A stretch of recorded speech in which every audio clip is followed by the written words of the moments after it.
Hello दोस्तों, कैसे हैं आप लोग? आई होप आप लोग अच्छे होंगे। जैसे कि आपको पता चल चुका होगा कि सीटीईटी का पेपर फरवरी 2026 में होगा और केबीएस, एनबीएस के फॉर्म भरना शुरू हो चुके हैं। मतलब 14 नवंबर से फॉर्म भरना शुरू होंगे और नवंबर से दिसंबर तक महीने तक फॉर्म भरे जाएंगे। तो एनबीएस और केबीएस की वैकेंसी आ चुकी हैं और मैं आपको बेस्ट विशेस देता हूँ कि आपका सिलेक्शन केबीएस और एनवीएस में हो जाए। और यदि आप पहली बार सीटीईटी का पेपर दे रहे हैं तो मेरे ओर से ऑल द बेस्ट है कि आप सभी का सीटीईटी का पेपर, दोनों पेपर 1 और पेपर 2 अच्छे नंबर से निकल जाए और आप क्वालिफाई हो जाएं। आज हम आनुवंशिकता और पर्यावरण के प्रभाव के बारे में पढ़ेंगे और यह इसका सेकंड पार्ट है। तो आनुवंशिकता क्या होती है? आनुवंशिकता वह प्रक्रिया है जिसके माध्यम से माता पिता के जैविक गुण जैसे रंग, ऊंचाई, रक्त समूह, बुद्धि आदि उनके बच्चों में स्थानांतरित होते हैं। उदाहरण क्या है? एक बच्चा अपनी माँ की आंखों का रंग और पिता की ऊंचाई प्राप्त कर सकता है। अब एनवायरमेंट यानी पर्यावरण क्या योगदान देता है? पर्यावरण उन सभी बाहरी कारकों को कहा जाता है जो किसी व्यक्ति के विकास, व्यवहार और अधिगम को प्रभावित करते हैं। यह सामाजिक, शैक्षिक, सांस्कृतिक, आर्थिक, भौगोलिक आदि सभी तत्व को शामिल करता है। उदाहरण क्या है? एक अच्छा स्कूल, प्रेरणादायक शिक्षक और शिक्षाप्रद वातावरण किसी बच्चे की सफलता को प्रभावित कर सकते हैं। अब मुख्य अंतर क्या है आनुवांशिकता और एनवायरमेंट में? तो देखो, स्रोत क्या? माता पिता से प्राप्त आनुवांशिकता के अंतर्गत आएंगे और बाहरी दुनिया से प्राप्त पर्यावरण के अंतर्गत आएंगे। आनुवांशिकता जैविक होती है और पर्यावरण सामाजिक और सांस्कृतिक होता है। नियंत्रण: आनुवांशिकता जन्म से निर्धारित होता है और पर्यावरण जीवन के साथ बदलता है। प्रभाव का समय: आनुवांशिकता जन्म से पहले होती है और पर्यावरण जन्म के बाद होता है। उदाहरण क्या है?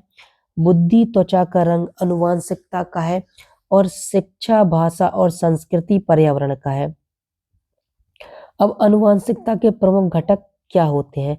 तो जीन शरीर के गुणों को निर्धारित करते हैं। गुणसूत्र 23 जोड़े होते हैं, कुल 46 गुणसूत्र होते हैं आनुवांशिकता के अंतर्गत। और डीएनए जो होता है आनुवांशिक सूचनाओं का भंडार होता है। अब पर्यावरण के प्रकार क्या है? भौतिक पर्यावरण यानी फिजिकल एनवायरनमेंट, जलवायु, भोजन, स्वास्थ्य, वायु, रहन सहन आदि। सामाजिक पर्यावरण: परिवार, मित्र, पड़ोस और समाज। सांस्कृतिक पर्यावरण: परंपराएं, रीति रिवाज, भाषा और मूल्य हैं। शैक्षिक पर्यावरण में क्या आएगा? स्कूल है, शिक्षक है, पाठ्यक्रम है, अधिगम, अनुभव है। अब व्यक्तित्व और विकास पर प्रभाव, आनुवांशिकता का प्रभाव और पर्यावरण का प्रभाव। देखो, शारीरिक विकास: ऊंचाई और त्वचा का रंग आनुवांशिकता का प्रभाव है। पोषण और स्वच्छता पर्यावरण का प्रभाव है। संज्ञानात्मक विकास: बुद्धि और तर्क क्षमता आनुवांशिकता है। शिक्षा और अनुभव पर्यावरण पर प्रभाव है। भाषा विकास: वाणी की क्षमता आनुवांशिकता का प्रभाव है। भाषा परिवेश पर्यावरण का प्रभाव है। सामाजिक व्यवहार: स्वभाव और झुकाव आनुवांशिकता का प्रभाव है और समाज में व्यवहार पर्यावरण का प्रभाव है। नैतिक विकास: कुछ प्रवृत्तियां जो होती हैं वो आनुवांशिकता से मिलती हैं। नैतिक शिक्षा और आदर्श पर्यावरण का प्रभाव है। अब संतुलन का महत्व है।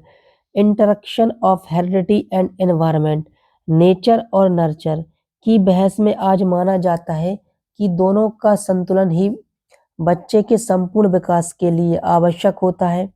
उदाहरण: यदि किसी बच्चे में संगीत की प्रतिभा आनुवांशिकता है लेकिन उसे अभ्यास का वातावरण यानी पर्यावरण नहीं मिलता तो वह विकसित नहीं हो पाएगी उसकी सिंगिंग की काबिलियत। देखिए, की पॉइंट क्या है? बुद्धि, व्यक्तित्व और अधिगम आनुवांशिकता और पर्यावरण दोनों को प्रभावित होते हैं, दोनों से प्रभावित होते हैं। शिक्षक को यह समझना चाहिए कि सभी बच्चे एक जैसे नहीं होते हैं। इसका कारण उनके आनुवांशिक गुण और भिन्न भिन्न वातावरण होते हैं। व्यक्तिगत भिन्नता आनुवांशिकता और पर्यावरण के कारण होती है। एक अच्छा शिक्षक ऐसा वातावरण तैयार करता है जो हर बच्चे की क्षमता को उभारने में सहायक हो। अब है सीखना केवल आनुवंशिक नहीं होता, यह अभ्यास, अनुभव, मार्गदर्शन और पर्यावरण पर भी निर्भर करता है।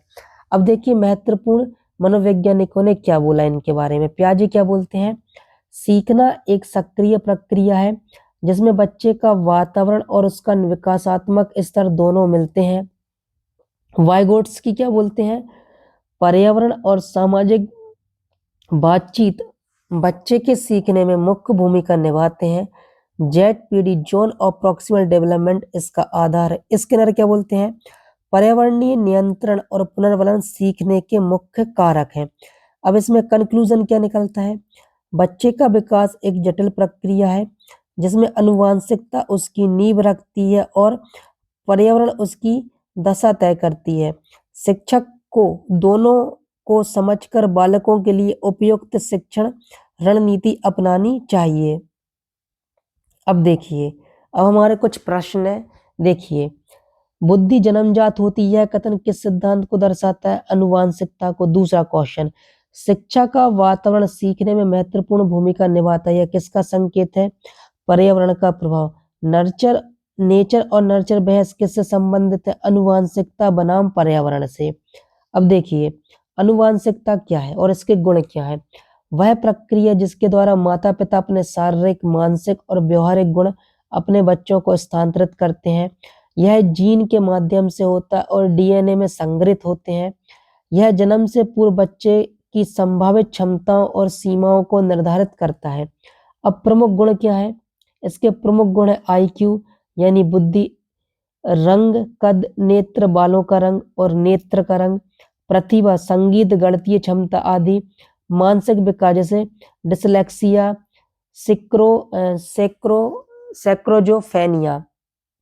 यह बीमारी आपको आनुवांशिक के कारण मिलती है, आनुवांशिकता के कारण यानी डीएनए से मिलती है। अब पर्यावरण का क्या योगदान है? तो देखिए, व्यक्ति के जन्म के बाद जो अनुभव, संवाद, संपर्क, संवेदनाएं और शिक्षक अवसर मिलते हैं वे पर्यावरण कहलाते हैं। यह व्यक्ति के विकास, आचरण और सीखने और सामाजिक अनुकूल को प्रभावित करता है। मुख्य घटक क्या है? परिवार है, फिर है विद्यालय है, समाज है, संस्कृति, भाषा है, आर्थिक स्थिति है, मीडिया और तकनीक है जैसे कंप्यूटर है, मोबाइल है। ठीक है। अब विकास के प्रमुख क्षेत्रों देखिए, आनुवांशिकता का योगदान और पर्यावरण का योगदान। शारीरिक विकास, लंबाई, शरीर रचना और रंग, यह आनुवांशिकता का योगदान है। पोषण, स्वास्थ्य सुविधाएं, यह पर्यावरण का योगदान है। संज्ञानात्मक विकास जिसमें आईक्यू है, यह क्या आनुवांशिकता का योगदान है। आपकी स्मृति है और शिक्षा और सीखने का वातावरण पर्यावरण का योगदान है। भाषा विकास, आनुवांशिकता का योगदान बोलने का जैविक क्षमता है और पर्यावरण का योगदान भाषा का प्रयोग और अभ्यास है।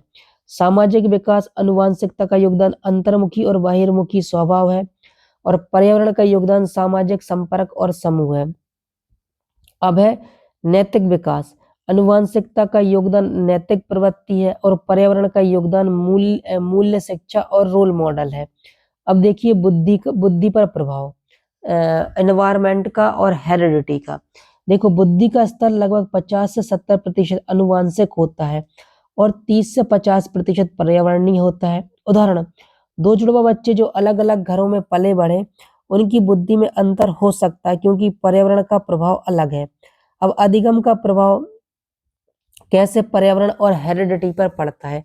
बच्चे में सीखने की क्षमता जन्मजात होती है, आनुवांशिक, लेकिन सीखना कैसे और कितना होगा यह पर्यावरण तय करता है।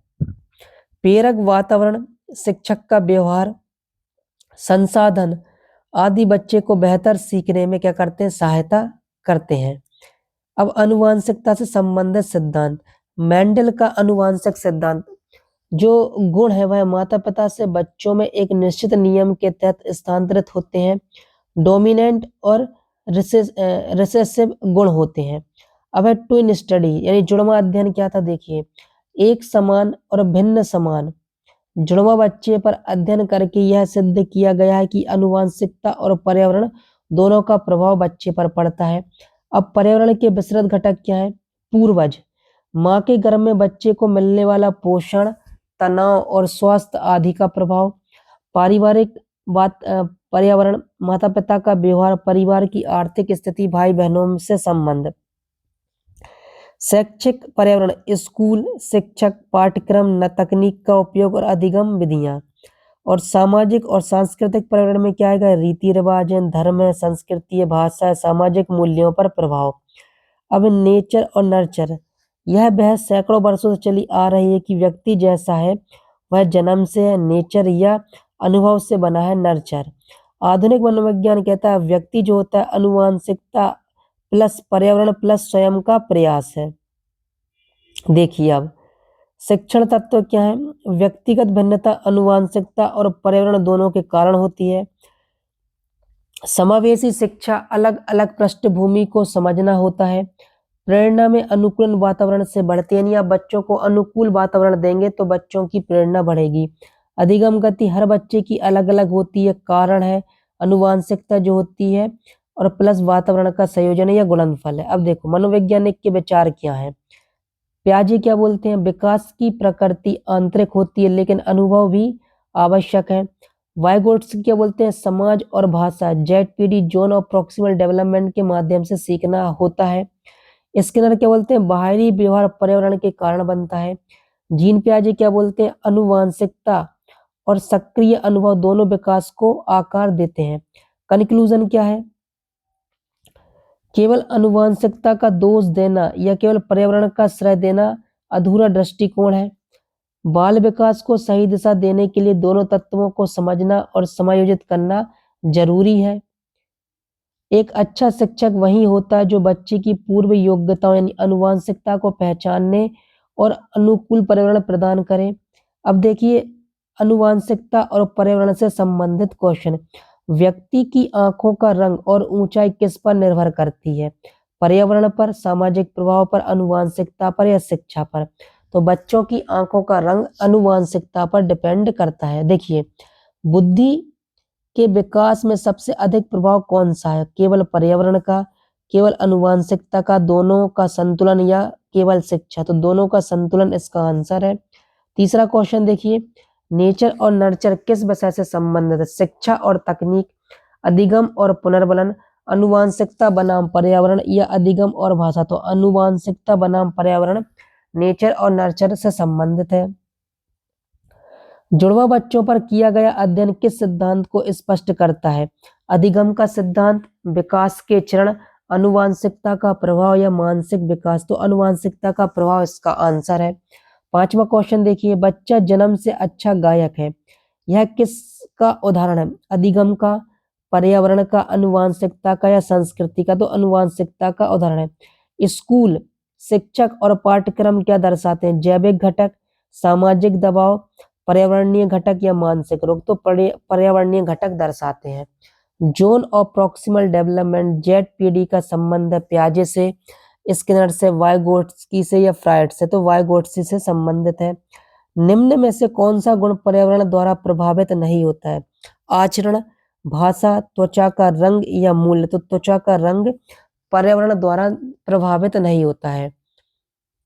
निम्न में से कौन विकास के लिए आवश्यक है? केवल अनुवांशिकता, केवल पोषण, केवल शिक्षा या अनुवांशिकता और पर्यावरण दोनों? तो अनुवांशिकता और पर्यावरण दोनों संबंधित हैं। एक बच्चा पढ़ाई में अच्छा है क्योंकि उसका घर पढ़ाई के लिए उपयुक्त है, यह किसका उदाहरण है? प्राकृतिक बुद्धि, पर्यावरणीय प्रभाव, जन्मजात योग्यता या अनुवांशिक दोष? तो पर्यावरणीय प्रभाव यह इसका आंसर है। देखिए डीएनए और जीन का संबंध है सामाजिक विकास से, अधिगम से, अनुवांशिकता से या भाषा से? तो यह अनुवांशिकता से संबंधित है। अनुकरण किसके द्वारा विकसित होता है? पर्यावरण के द्वारा, अनुवांशिकता के द्वारा, शारीरिक संरचना के द्वारा या जीन के द्वारा? तो यह पर्यावरण के द्वारा विकसित होता है। सभी बच्चे एक जैसे नहीं होते, यह किस बात को दर्शाता है? शिक्षक की गलती, पाठ्यक्रम कठिन, व्यक्तिगत भिन्नता या गलत शिक्षण विधि? तो व्यक्तिगत भिन्नता इसका उदाहरण आंसर है। अनुवांशिक गुण किसके माध्यम से संततित को मिलते हैं? आरएनए, जीन, प्रोटीन या कोशिका? तो जीन के द्वारा मिलते हैं। देखिए बुद्धि लब्धि आईक्यू के उच्च स्तर में सबसे अधिक क्या भूमिका निभाता है? केवल अभ्यास, जीन और अभ्यास दोनों, शिक्षा का स्तर या आर्थिक स्थिति? तो इसका आंसर है जीन और अभ्यास दोनों। क्वेश्चन नंबर 16 देखिए, नीचे दिए गए कौन से सामाजिक पर्यावरण का उदाहरण है? विद्यालय, शिक्षक, मित्र या पोषण? तो इसका आंसर है मित्र। 17वां, दो बच्चों का एक ही स्कूल में पढ़ना है लेकिन उनमें सीखने की गति अलग है, इसका कारण है पाठ्यक्रम, शिक्षक का व्यवहार, आनुवंशिकता और पर्यावरण का मेल या कक्षा का आकार? तो आनुवंशिकता और पर्यावरण का मेल। विकास में अंतर के लिए कौन जिम्मेदार हो सकता है? अध्यापक, माता पिता, आनुवंशिकता और पर्यावरण या कक्षा? तो आनुवंशिकता और पर्यावरण इसका आंसर है। एक बच्चा अंग्रेजी अच्छे से बोलता है क्योंकि उसके परिवार में सभी लोग अंग्रेजी बोलते हैं, यह क्या दर्शाता है? जीन, पर्यावरण, भाषा विकास, जन्मजात भाषा या आनुवंशिक लाभ? तो पर्यावरणीय भाषा विकास इसका आंसर है। क्वेश्चन नंबर 20वां देखिए, पियाजे के अनुसार बच्चा किसके माध्यम से सीखता है? केवल शिक्षक से, केवल माता पिता से, पर्यावरण या अनुभव के माध्यम से या पुनर्वलन से? तो पर्यावरण और अनुभव के माध्यम से सीखता है। नीचे दिए गए में से कौन सा भौतिक पर्यावरण का भाग नहीं है?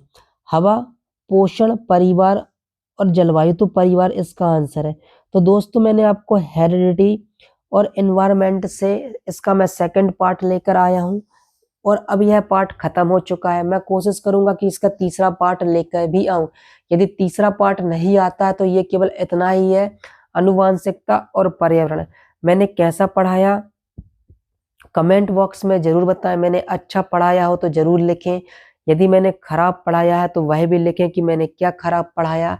मैं अपने वीडियो को और कैसे बेहतर बनाऊं, मैं आपको और कितने अच्छे तरीके से पढ़ाऊं जिससे आपको चीजें समझ में आने लगे। नमस्ते दोस्तों।